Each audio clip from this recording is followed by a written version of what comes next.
Most churches have failed the test of our time. You know, we had the test of COVID. You know, most churches just shut down their door. They told people, wear a mask. Don't praise Jesus. Don't praise Jesus. Can I praise? Like, no.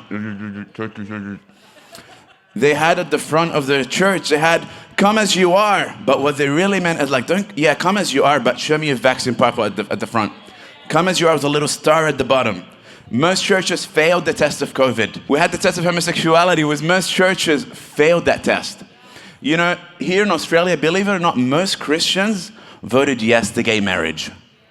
Believe it or not, most Catholics and most Anglicans, oh, you believe in gay marriage? Yeah, gay marriage, awesome.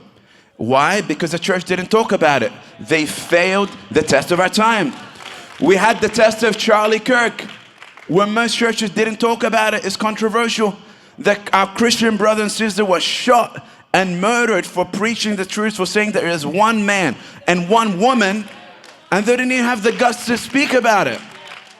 Our church was full during that season. People just leaving. They had enough. See, every time God does a test to the church and the churches fail, people just come here for some reason. I don't know why. We had the test of abortion. We still have the test of abortion. While most churches are silent, while millions and millions of babies are getting killed every single year. My brother Martin, he just had a baby last night while I was sleeping. And believe it or not, at this age, some states you are allowed to kill them at this age. They've just been born, you don't like them? Let's abort them. Let's kill them. In New York, in a lot of states, you can kill a baby up to the day they're born, when they look like that. This is Nazi Germany stuff you're talking about here. And Israel is a current test of the church.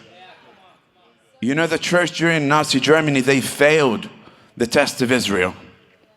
You know, I remember I went to Israel last year, and in Jerusalem, I got to visit the Holocaust Museum. And I remember walking through one of the rooms and seeing all these photos and videos of men, women, and children and babies that were poisoned by gas. They were shot and they were starved to death.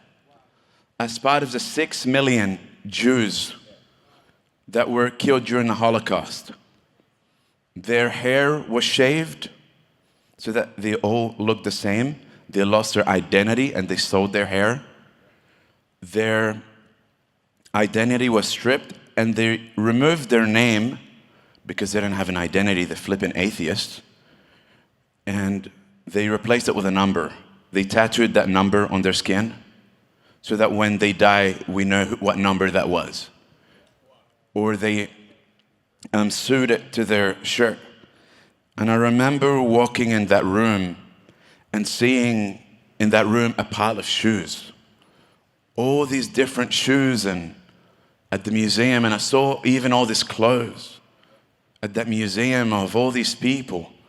They were told that, you know, we're gonna take you to that room so we're gonna wash you, it's a shower room, just take your clothes, leave all your belongings here, it's gonna be quick and you're gonna be out, you're gonna be back to normal.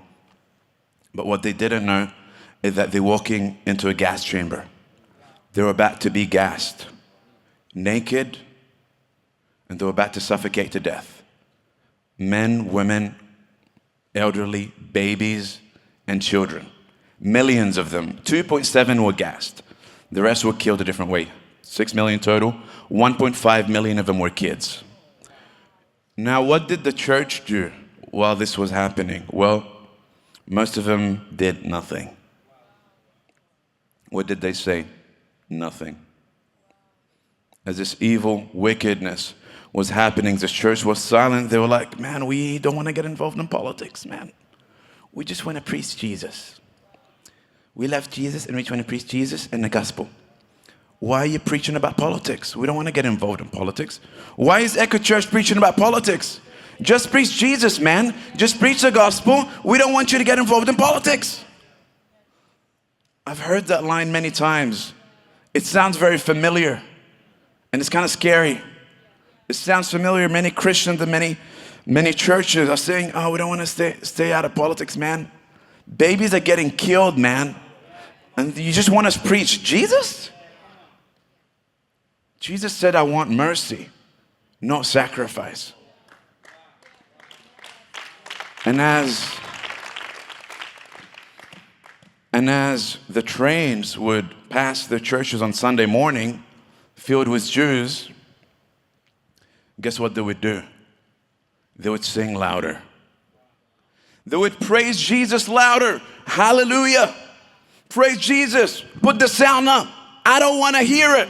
I don't want to hear the Jews outside screaming from that train. Keep praising Jesus. Hallelujah.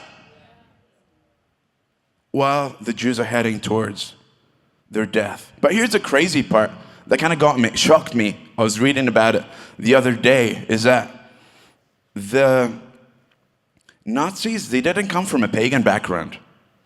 They were children of Christians. They were raised by Christians. They didn't come from a Muslim background. Germany, it wasn't a pagan country at the time, believe it or not. They were a 95% Christian nation at the time. They were the nation that had the great Protestant Reformation, was Martin Luther. Yet they became the nation that had one of the craziest, most evil and wicked genocides in the history of humanity.